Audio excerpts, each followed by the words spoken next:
Tema 9. La consolidación del Estado postrevolucionario. Introducción. La Revolución Mexicana no solo se traduce a una lucha armada. Es a partir de este levantamiento armado de diferentes sectores sociales que se consolida el actual Estado mexicano. Cuando hacemos referencia al Estado, nos referimos a la forma de gobierno, el territorio y la población. El Estado actual se debe entonces al proyecto político y legal que sentó las bases para la dinámica social y económica de la actual nación. Explicación 9.1. Triunfo del constitucionalismo. Indignado por el asesinato de Madero y por los métodos crueles usados por el presidente Huerta, Venustiano Carranza firmó el 27 de marzo de 1913 el Plan de Guadalupe. En este documento se desconocía a Huerta y se reconocía como primer jefe del ejército constitucionalista a su signatario. Dicho documento también exaltaba la necesidad de una constitución.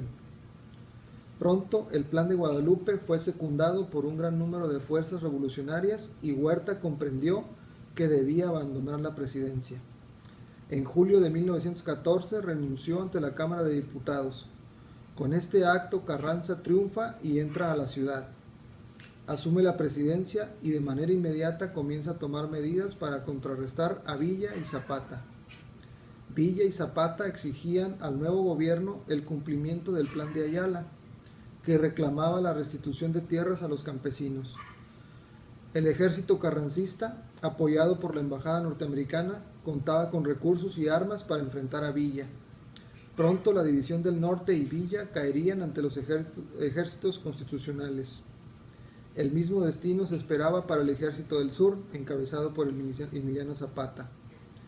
Vale la pena mencionar que en el sur Zapata estableció nuevas formas de trabajo apoyadas en la comunidad.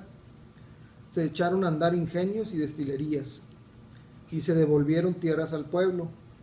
Estas medidas provocaron un gran apoyo de la población a la causa zapatista. Sin embargo, Zapata y Villa fueron vencidos, por lo que Carranza pudo centrar su atención en su proyecto constitucional. El proyecto carrancista estaba basado en la Constitución de 1857. Después de fuertes debates entre el ala radical y la conservadora, se concretó la Constitución donde se resaltaba el funcionamiento del Estado, con un tinte social responsable. La Constitución otorgaba derechos a los ciudadanos en cuanto a la libertad, igualdad y seguridad. Asimismo, se establecía el derecho a la educación gratuita, los derechos laborales de los obreros y el pleno dominio del subsuelo a la nación. Nuestra Carta Magna fue promulgada el 5 de febrero de 1917. 9.2. El caudillismo revolucionario. Después de la derrota del movimiento agrario encabezado por Villa y Zapata y el triunfo de Carranza, aparecerían nuevas rebeliones de los revolucionarios. Ahora el conflicto se asomaba, era la sucesión presidencial. Carranza consideraba que la presidencia debería de recaer sobre un civil. Por otro lado, Álvaro Obregón, su colaborador, consideraba que él debía ser el sucesor natural. A sus ojos, su participación en el movimiento armado le daba la autoridad para merecer la sucesión. Ante la falta de apoyo de Carranza, los militares sonorenses decidieron apoyar a Obregón. Lanzaron el plan de Agua Prieta, que desconocía a Carranza, que intentaría trasladar su gobierno a Veracruz. En su tentativa fracasó y fue fusilado en Tlaxcalantongo, Cosío 2010. Con la muerte de Carranza, ascendió al poder el llamado Grupo Sonora. Entre los nombres que se destacaban estaban Álvaro Obregón, Plutarco Elías Calles y Adolfo de la Huerta. Este último asumió la presidencia en 1920. Para 1924, otro sonorense ocupó la presidencia, Plutarco Elías Calles. Este dependía de la fuerza de Obregón, quien pronto contendió por la presidencia. Triunfó, pero fue asesinado. A la muerte de Obregón, Calles quedó como caudillo, convirtiéndose así en el jefe máximo de la revolución. Inició el periodo del maximato. Esto se refiere a que, aún sin ser presidente, Calles era considerado como jefe máximo y tenía el control y autoridad sobre los asuntos del gobierno. Calles, buscando soluciones pacíficas a la sucesión del poder, creó en 1929 el Partido Nacional Revolucionario. El nuevo partido propuso a Pascual Ortiz Rubio como candidato a la presidencia. Durante la presidencia de Pascual Ortiz Rubio era evidente la influencia de Calles. Esto generó una severa crisis que provocó la renuncia del presidente. Calles, a través del partido, nombró como presidente a Abelardo Rodríguez. 9.3. El cardenismo. El periodo presidencial del general Lázaro Cárdenas fue el primero en tener una duración de 6 años. Él consideraba que era urgente terminar con la influencia de Calles y lo expulsó del país en 1936. De esta manera se puso fin a la era del caudillismo revolucionario. La labor presidencial de Lázaro Cárdenas fue de suma importancia para la nación. Su gobierno se caracterizó por ser populista, desarrolló una política de apoyo a diferentes sectores sociales, distribuyó tierras a los campesinos, impulsó el ejido como forma de trabajo en el campo, creó la Confederación Nacional Campesina y la Confederación de Trabajadores de México.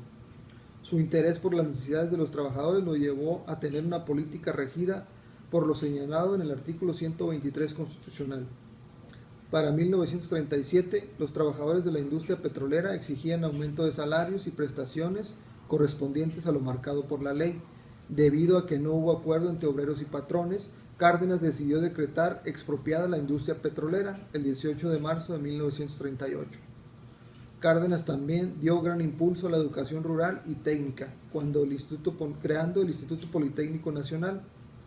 Un suceso político importante de este periodo fue la transformación del PNR. En 1937 pasó de ser PNR, Partido Nacional Revolucionario, a PRM, Partido de la Revolución Mexicana. Aunque el partido cambió su estructura, continuó identificándose con la revolución, hizo suyo los valores de la lucha armada, lo que generó apoyo de amplios sectores sociales. Cierre. El aparente fin del movimiento armado revolucionario no concluyó con el triunfo de los constitucionalistas y la promulgación de la Carta Magna. Ahora había que resolver la sucesión presidencial, tema sensible para los caudillos revolucionarios, quienes por su participación en el movimiento armado creían que eran herederos naturales de la silla presidencial. Durante esta etapa se crea el partido político abuelo del actual PRI y se generan los mecanismos de sucesión presidencial que hasta hoy siguen vigentes. Cabe resaltar que el fin del periodo caudillista da paso al del México moderno, donde los civiles harán acto de presencia en la escena política de nuestro país. Referencias bibliográficas: Historia General de México. Volumen 2, México, Colegio de México.